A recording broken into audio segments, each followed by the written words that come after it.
Oke guys, kali ini kita akan mengomentari berita yang akan membahas tentang dampak yang ditimbulkan dari sound horeg ini. Nah, untuk mengetahui konteksnya, mari kita bersama simak beritanya. Kita mulai videonya.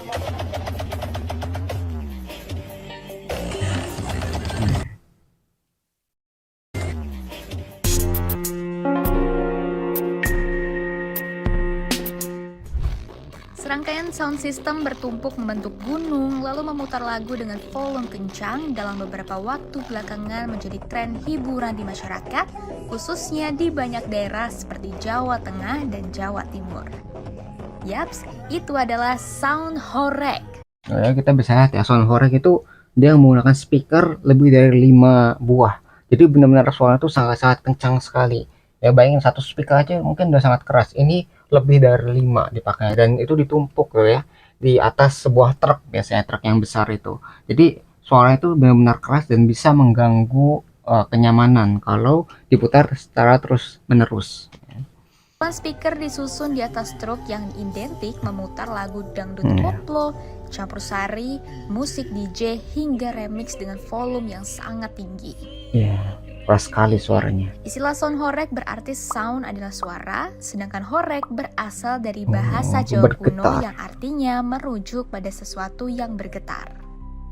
Tahun 2014 disebut sebagai titik ya. Bisa lihat tuh ya, kameranya aja sampai goyang-goyang tuh, saking besar suaranya. Jadi semuanya itu bergetar, nggak cuma orang yang di sana tapi sampai kameranya kita bisa lihat tuh. Modern.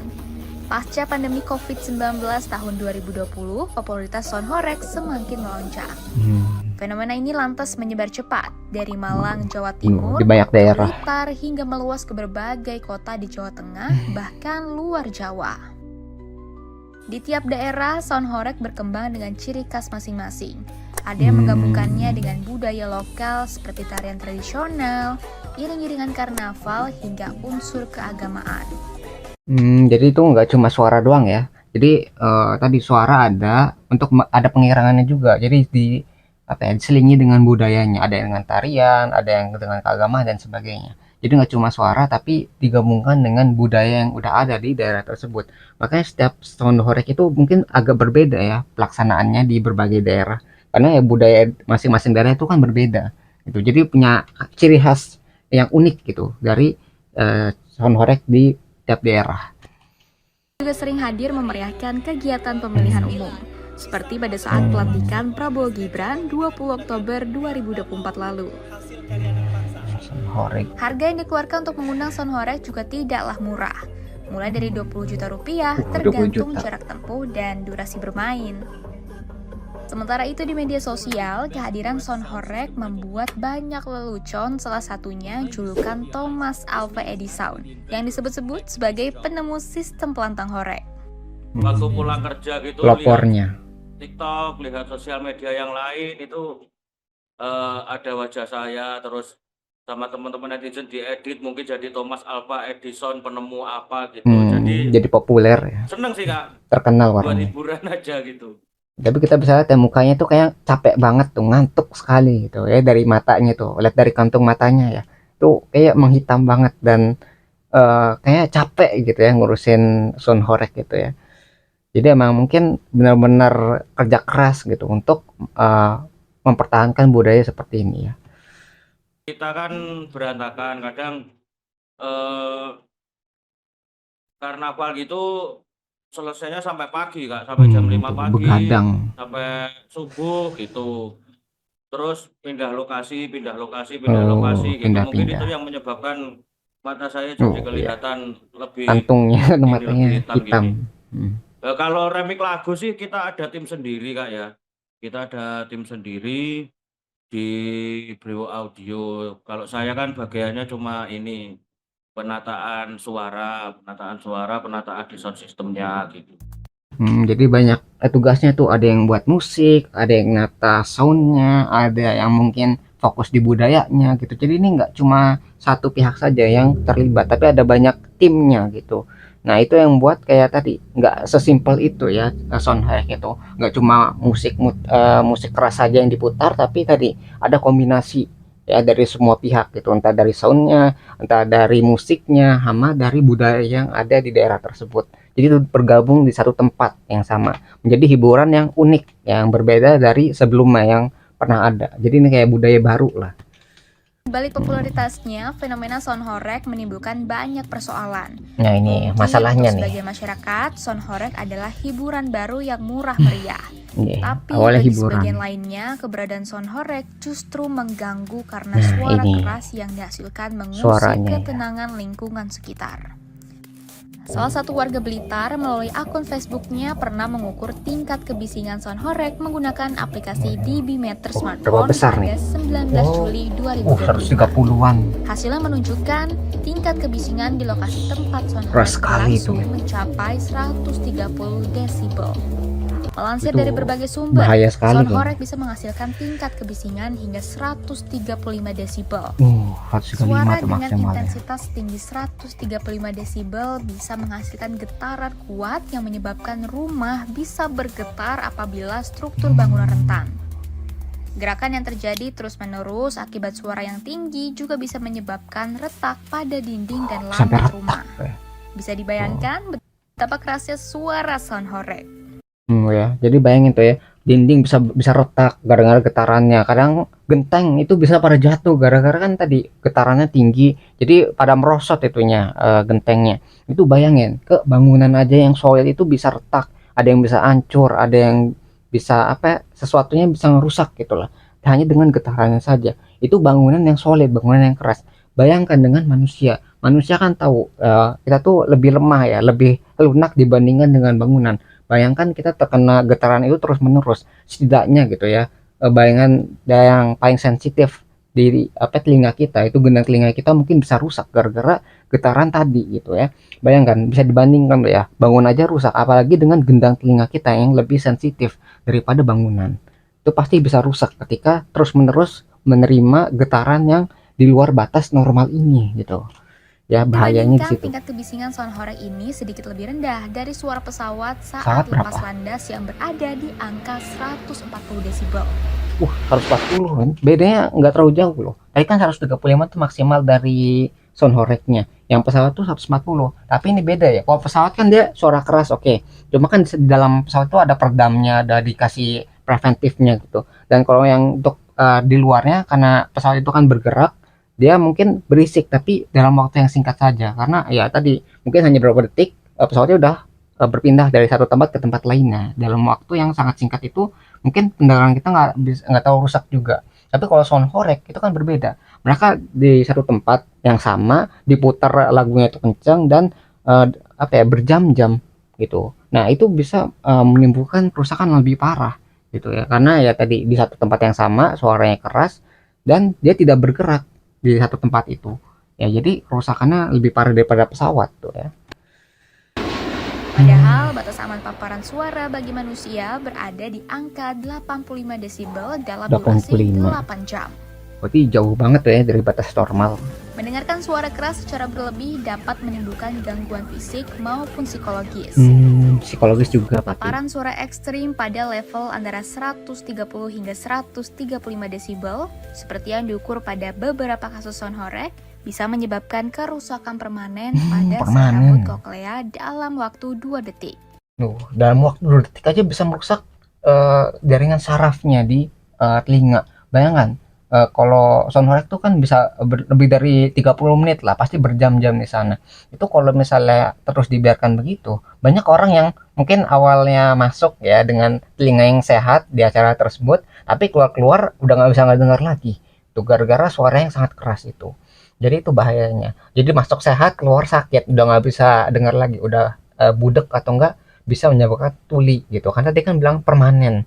Berarti kalau udah permanen itu nggak bisa disembuhkan kembali. Induced hearing loss atau tuli permanen. Sarafnya kena. Suara yang tinggi juga bisa mempengaruhi kondisi jantung. Jantung. Sistem kerja jantung yang bergetar lalu beririsan dengan frekuensi resonansinya, maka getarannya akan bertambah. Makanya kadang orang akan merasa deg-degannya nambah jika berada di dekat speaker bersuara tinggi.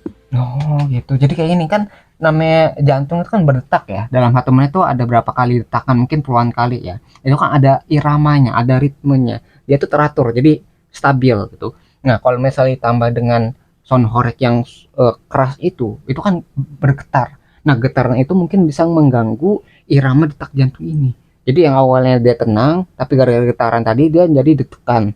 Itu juga bisa berbahaya juga kan. Bayangin kalau ada yang orang sakit jantung, yang jantungnya lemah, itu bisa aja terganggu dan mungkin bisa meninggal gara-gara jantungnya itu ya ritmenya terganggu dan nanti bisa gagal jantung atau sebagainya.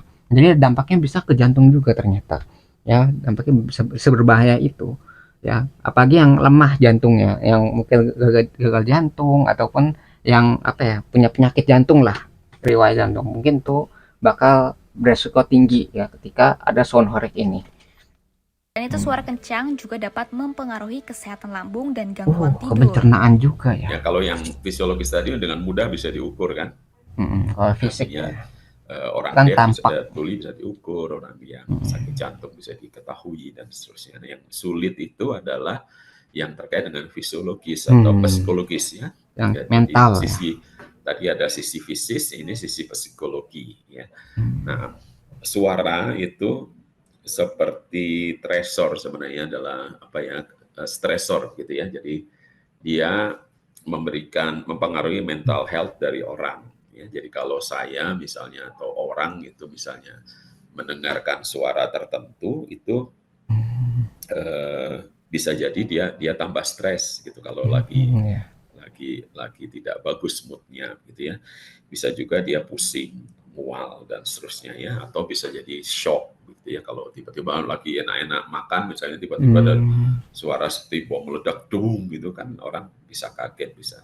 Ya, jadi emang bisa mengaruhi ke banyak hal, apalagi ke bagian mental atau enggak psikisnya. Karena gini, kita kan kadang-kadang kalau misalnya mau tenang itu bisa didukung dengan musik yang tenang juga. Jadi memberikan suasana pada diri kita. Kita misalnya mau liburan itu kan kadang-kadang mencari suasana yang tenang. Misalnya liburan ke alam, kita mendengarkan burung yang berkicau. Kadang kalau ada air terjun, suara air yang mengalir itu kan bisa membuat kita itu tenang. Jadi ada hubungannya nih suara dan kondisi mental atau enggak psikisnya gitu. Kalau misalnya tadi yang suara tenang itu bisa menenangkan jiwa atau mentalnya, hal yang sama juga bisa terjadi pada suara yang keras.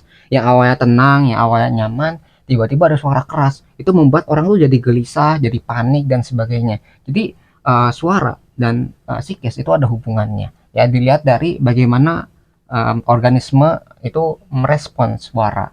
Kalau suara keras dia bisa menyebabkan rasa sakit atau rasa panik. Sedangkan suara yang tenang itu bisa menenangkan dan menurunkan rasa stres.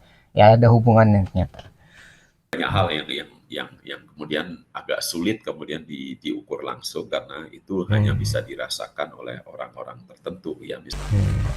Tidak hanya sampai merusak bergetar bangunan itu. dan mengganggu Kaca kesehatan. pada pecah itu Beberapa bisa waktu yang lalu, gara-gara kehadiran getaran. sound horeg menyebabkan 1 orang meninggal dunia Sampai ada yang di Lumajang, meninggal. Jawa Timur. Tuh kan bahayanya tuh sampai ada korban jiwa. Berarti suaranya sekeras itu. Mungkin orangnya kaget atau ada yang lemah jantungnya sehingga ketika ada suara keras seperti itu bisa terganggu kesehatannya. Dan bahkan tadi itu sampai ada yang meninggal, sampai ada korban jiwa. Ya, berarti sangat berbahaya tuh untuk orang-orang yang mungkin lemah kesehatannya. Mana respon pemerintah Aduh, terhadap kasihan. keberadaan sound horeg? Nah ini gimana Hingga respon saat ini pemerintahnya? belum ada peraturan daerah yang mengikat mengenai penyelenggaraan sound horeg. Kebijakan yang ada saat ini masih berupa surat edaran serta himbauan aparat kepolisian yang Kayak merespon peringatan gitu keresahan ya. masyarakat. Seperti di Kabupaten Pati, Jawa Tengah. Melalui surat edaran Bupati nomor B/277, pemerintah Kabupaten Pati melarang penggunaan sound horeg dalam berbagai kegiatan masyarakat. Intensitas suara maksimal dibatasi Tuh, hingga maksimalnya 60 ada. desibel. Sementara itu, pada 13 Juli 2025, MUI Jawa Timur mengeluarkan fatwa MUI juga. haram terhadap sound horeg yang berlebihan, seperti menimbulkan gangguan kesehatan, kerusakan properti, atau keresahan sosial. Jadi dari pemerintah sama MUI itu kayak ngasih kayak apa ya, batasan lah. Jadi kalau misalnya MUI itu kayak kalau ngelewatin batasan ini itu jadi haram. Jadi yang diharamkan itu bukan sound horegnya, tapi pelaksanaannya yang berlebihan. Jadi sound horegnya itu dilaksanakan nggak masalah nih, karena sifatnya kan hiburan dan itu boleh. Itu karena tadi ada budaya juga di sana dan bisa menjalankan ekonominya. Itu karena tadi selain hiburan dan ekonomi banyak hal positif yang bisa didapatkan dari pelaksanaan Sonhorek. Tapi perlu digarisbawahi ketika pelaksanaan ini melebihi batas dan bukannya menghasilkan sesuatu yang positif, malah hasilnya negatifnya lebih banyak gitu. Jadi kan yang negatifnya bisa sampai ada korban jiwa, merusak fasilitas, sampai para warga tuh mungkin menjaga rumahnya supaya kacanya itu nggak pecah. Ya, jadi yang digarisbawahi adalah pelaksanaannya, bukan melarang soundhoreknya. Soundhoreknya nggak masalah, yang masalah adalah pelaksanaannya. Ketika pelaksanaan itu udah mengikuti aturan, berarti itu nggak masalah kan. Nah, ketika udah melampaui batas wajar gitu, nah itu yang diharamkan. Karena mudorotnya atau hal negatifnya itu lebih besar daripada manfaatnya. Jadi itu yang perlu digarisbawahi adalah peraturannya. Selama masih dalam batas wajar, mengikuti peraturan berarti dibolehkan. Ya. Lain, dosen Universitas Muhammadiyah Surabaya Febrianto menilai bahwa fenomena Sonhorek tak bisa semata dilihat sebagai gangguan. Kalau penolakan sih banyak selama hal. saya ikut Son Karnaval belum tahu Kak ya. Belum pernah ada penolakan. Soalnya kan yang mendatangkan kita juga warga itu sendiri, warga per RT atau per RW itu. Dan sebelum ada acara seperti ini kan mereka selalu ini musyawarah dulu. Alangkah baiknya ditaruh mana, cek soundnya di mana, gitu. Jadi selama ini belum pernah ada penolakan. Jadi masalahnya di sini kayak, oh ini nggak ada penolakan nih, aman-aman aja. Mungkin aja sebenarnya ada penolakan, tapi suaranya itu nggak didengar ataupun terlalu kecil, atau orangnya nggak mau ngomong yang sedikit ini. Nah itu yang jadi masalah. Bukan berarti nggak ada penolakan, ada, cuma suaranya itu kalah sama orang yang banyak. Itu mungkin perbandingannya 90-10 lah. Jadi 10 orang yang setuju, tapi 90 orang, 90% suara itu setuju dengan pengadaan acara Sonhorek ini. Gitu. Sebenarnya ada, cuma mungkin nggak banyak suaranya ataupun nggak mau ngomong gitu. Karena ya itu nggak mau ngelawan orang banyak. Itu ya jadi permasalahan juga. Dan tadi perlu diingat ya, kalau mau mengadakan acara Sonhorek itu emang harus ada musyawarah sehingga bisa dilaksanakan di tempat yang tepat juga. Bayangin kalau misalnya kalian menggunakan Sonhorek ini di tengah-tengah penduduk, ya jadi rumah penduduk tuh semuanya kena kan dampaknya. Tapi kalau misal dilaksanakan di lapangan, ya di tempat yang luas, yang jauh dari pemukiman warga, itu mungkin bisa ya diizinkan gitu, dapat sesuatu yang lebih positif lah daripada di tengah pemukiman yang padat penduduk. Jadi pelaksanaannya perlu diperhatikan juga, nggak cuma asal muter musik, tapi harus direncanakan dengan baik. Seperti alur aja Kak, gimana baiknya nanti untuk kedepannya seperti apa, kita mengikuti alurnya aja. Dan kita masih ikut peraturan. Misalkan ada peraturan baru, misalkan ada ketentuan-ketentuan baru, kita mengikuti semuanya kok. Sonhorek memang bumbu kemeriahan, tapi semua yang berlebihan pasti ada resikonya. Jangan berlebihan. Joget boleh, tapi ingat kesehatan dan ketentraman bersama tetap nomor 1. Ya gitu ya. Nah kita cukupkan videonya. Jadi apa yang kita bisa pelajari Sonhorek ini, ternyata Sonhorek itu nggak cuma memutar musik yang kencang, tapi ada gabungan dari beberapa budaya di sana dan banyak orang yang terlibat. Jadi nggak cuma dia menimbulkan masalah, tapi ada manfaat juga dalam bentuk hiburannya. Nah karena banyak orang yang melakukannya, tapi yang jadi masalah di sini bukan pelaksanaannya, bukan Sonhoreknya, tapi yang jadi masalah adalah ketika Sonhorek ini itu melampaui batas yang telah ditentukan. Misalnya muter suara kenceng gitu di tengah-tengah pemukiman warga sehingga warga banyak yang terganggu gitu. Nah itu menjadi masalah. Sebenarnya kalau lihat dari sisi positifnya itu ada, tapi ketika sisi positifnya itu dikalahkan sama sesuatu yang negatifnya gitu, yang negatifnya lebih banyak nih, nah itu menjadi sesuatu yang diharamkan sama MUI ataupun dilarang sama pemerintah. Jadi kalau masih dalam batas wajar di tempat yang tepat juga, itu menjadi manfaatnya lebih bagus daripada negatifnya ya. Jadi itu yang bisa kita pelajari dari video ini. Nah kalau misalkan tertarik dengan video aslinya, kalian bisa mengunjungi langsung linknya, karena linknya sudah saya cantumkan di deskripsi video. Nah mungkin sekian ya yang bisa saya sampaikan. Semoga videonya bisa bermanfaat. Kalau lebih mohon maaf. Kita ketemu lagi di pembahasan selanjutnya. Insya Allah.